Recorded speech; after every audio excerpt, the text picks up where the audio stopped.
This is Tate's Take with DeShaun Tate, featuring NCAA college basketball on Sports Radio 92.9 The Game.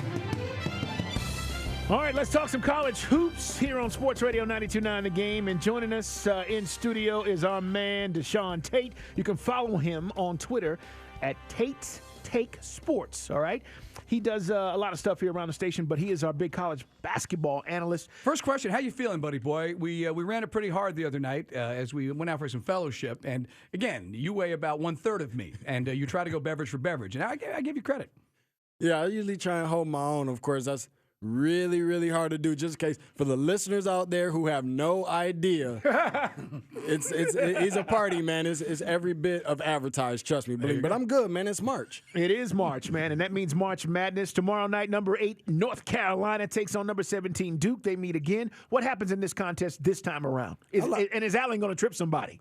I don't think he'll trip nobody. I think he's kind of learned his lesson from that. At least I hope he has, because they kind of slid by with that one and him not being penalized for that. But all that being said, I like Carolina in this one. It's just tough, man, because, I thought that would be Carolina's game to win and also it being theirs to lose. And they lost that game last time, and they hadn't beaten Duke in 3 years, I think, approaching this date. So a little over 3 years, actually. So it's been a while for an in-state rivalry such as that one, and it even kind of disappointed me a little bit more, as I can imagine it did for other Carolina fans. That happened in the last time on Michael Jordan's birthday. Hey, read his blogs, man. It's DeShaun Tate with us live in studio again. That's Tate's Take Sports on Twitter. We were talking about Georgia Tech last week, and again, had they pulled off a win against Louisville, which they nearly did because both teams weren't shooting very well. Unfortunately, Marcus Georges-Hunt had probably one of his worst games. How did he do it? Like that. Now they got Pitt coming in for the wrap-up of the ACC. Unless they make runs through the SEC and the ACC, Georgia and Tech are NIT at best? Or do you believe that Georgia Tech could maybe knock off Pitt and make a run, win some games in the tournament? I think they can knock off Pitt because of how well they play when they're at home. When we're talking about on a neutral site in the conference tournament, that's a whole different conversation. Marcus Georges-Hunt, one of the better players in the ACC, but he needs a lot of help. And one of the guys that's going to have to be there for him is guys like Chuck, Charles. He's one of their better players in the post, but guys like Nick Jacobs has to help out as well. Adam Smith, they have to make sure that they're hitting all their three-pointers. But as far as Georgia goes, big, huge win for them. 2 points last night over South Carolina. I think that definitely helped them, but they have to at least win, for sure, at least one game in the SEC Conference Tournament in order to get in. When we talk about conference tournaments, which starts next week, who are your favorites? I like North Carolina. North Carolina has a very good, a very good team, hoping that if they're able to beat Duke on tomorrow, that'll give them a much stronger push, some confidence, things of that nature, things that concern me about North Carolina. They don't get on transition to where we're used to seeing North Carolina teams doing it the Carolina way. And if Bryce Johnson, some way, somehow, who has been kind of the heart and soul of this team, is not hitting on all cylinders, which he has been, but we're talking about going into Cameron Indoor, that's a whole different conversation. Furthermore, you're talking about the conference tournament. If he's not available, I always tell people the elephant in the room here is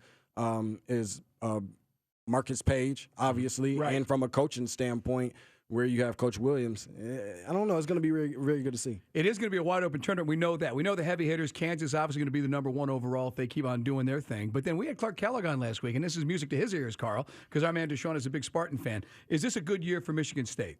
Definitely. I think it's definitely a good year. I mean, they're out looking like the Buffalo Bills quite a bit, man, of college basketball. They get there. They've gotten there 7 times under Tom Izzo, and they've won 1. And assuming that they go ahead and do it again, it's going to come down to, cutting down the nets, and hopefully they'll be able to do that. Denzel Valentine, obviously, up for Player of the Year, for National Player of the Year, and Bryn Forbes, one of the better jump shooters in the country. So we'll see. It's March, so it's Izzo time.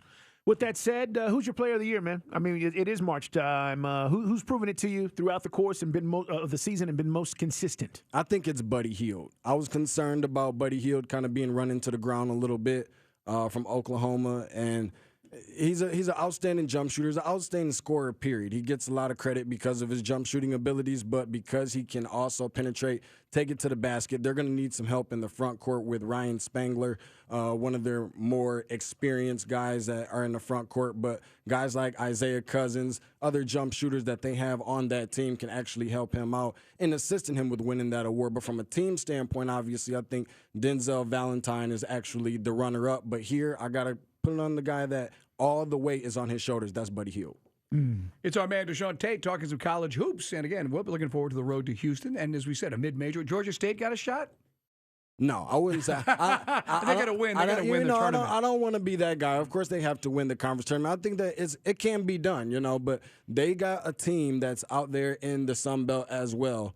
By the name of Arkansas Little Rock, who I think have lost about 3 games all season, and they are tough. They beat some top teams in Division I this year as well. So we'll see, but all the best of luck definitely to Coach Hunter. Without R.J. Hunter, by the way, they're 16-12, Georgia State. I know they're down on a game under 500 in the conference. Yeah, not the seasons they've had the last 2 years, but, again, a transition year. I thought they might be better than what they've been. We had Coach Hunter on in studio a while back. Real quick, as we wrap things up here with DeShaun Tate talking some college hoops, as we talk about coaches, and I always talk about this when we get to March Madness, and in a couple of weeks we'll have this conversation once the brackets are set. But I'm all about picking coaches, and sometimes we get caught up in the hype of buying into mid-majors and, the seasons certain teams have had. But it still gets back to coaching, which is why, when you talk about Izzo and Michigan State, it's the experience of coaches that have young teams, right, for the most part, going deep in the tournament, their ability to motivate those guys, get them to buy in, and then for them to perform at a high level. That's why I always say, hey, you got to look at who's coaching these teams when you start looking at some of these matchups. No, I definitely agree with that. I think that's probably the biggest thing. When you're talking about drifting off into the NBA, it's more of a players' league. When you're talking about college basketball, it's obviously more on the coaches. And you start going down those long stretches, going into March and the postseason, a lot of that relies on coaches and not being out-coached, because that can definitely make a huge difference in winning or losing the game and ending, your season. And the guy that's one of the big mid-majors back in the day, George Mason, Larinaga and Miami, they could be like a 3 seed or maybe even higher. Yeah, even higher. I mean, if they're able to win the game tomorrow, which is at Virginia Tech to finish off the regular season, and Carolina loses tomorrow, Miami wins the ACC outright for the regular season. That could put them in a position to possibly be a number 1 seed, but a number 2 seed for sure. 10 years since Jim Larinaga has led George Mason to the Final Four, so we'll see. It's interesting for sure. He can coach. Yes, That's what that tells you. Hey, DeShaun, great job, man. Appreciate you. Follow him on Twitter, guys. He'll give you all the college hoops info you want to know about. They have found a knife on the OJ property. Oh, will you stop? They have found a knife. Oh, stop. We'll talk about it coming up. But first, the CBS Sports Minute with Jim Rome.